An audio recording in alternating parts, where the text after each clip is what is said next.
So when the earthquake hit earlier this year, I felt it also, and was feeling for you and for the children.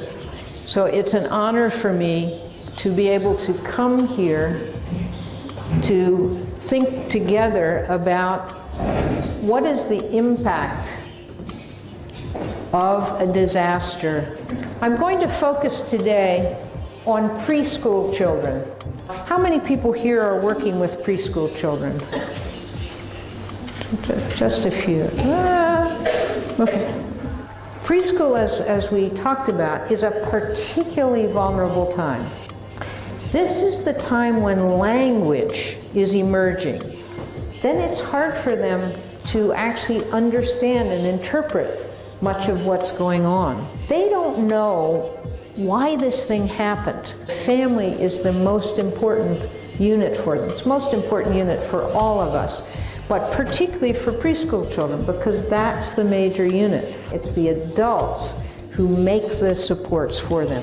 But what do they need to do with those bodies? They need to move them. They need to run. They need to play. They need to be outside. They need to have space. They can't be constrained and sitting inside all the time. In the first 72 hours, the little child will have behavior changes. And there will be one of two types. Either the child will become very passive, or the child will be very irritable and restless and wanting to move around and wanting to get out of here. The other thing that the child will show is excessive fear for any stimuli, and especially any that are reminiscent of the event. And they're going to have terrible sleep disturbances. And this is what you're going to see the most of, is body functions, body regulation are going to be thrown off. Now in the first month, they're going to have regressive behavior. They go down to the lower level. They go back into the 0 to 1 and the toddlerhood. So one of the things that you should almost expect to have happen with your preschool children is that they're going to start talking baby talk, that their appetite may either increase, they may want to eat all the time, or decrease, and they may actually begin losing weight. The first thing is that boys and girls are different. They're going to react differently. Boys are much more likely to act out. They're much more likely to be aggressive or violent. So they may take out their fears by punching another child, by biting, by kicking, by getting really upset with the teacher.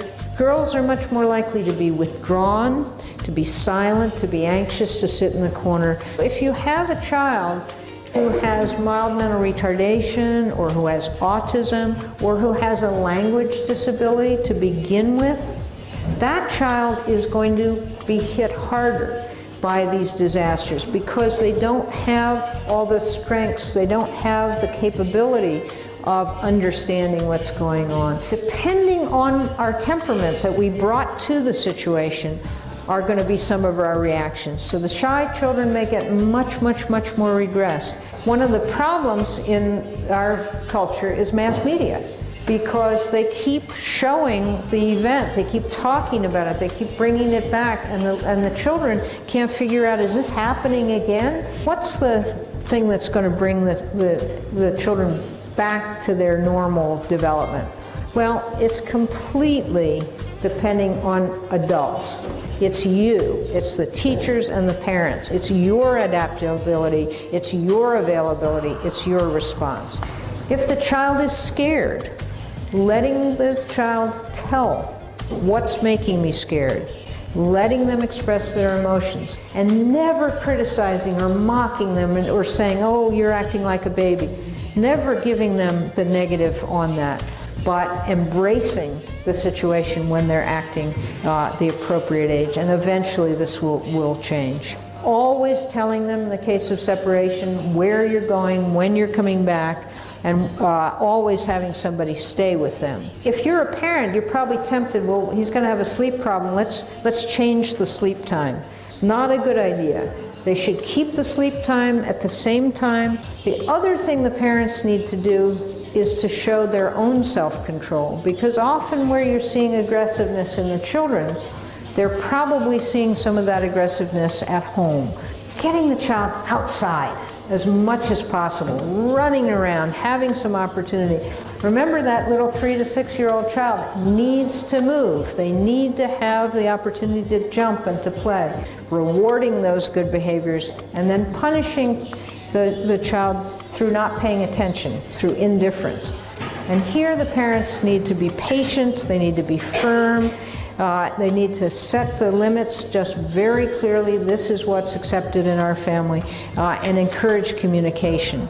But looking for the strengths in the children and building on that natural resilience. Laughter, probably the most important thing any of us can ever do.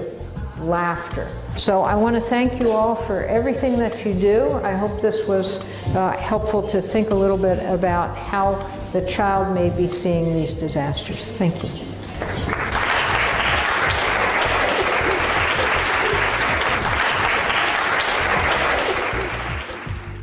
I think this is an opportunity for the whole country to come together.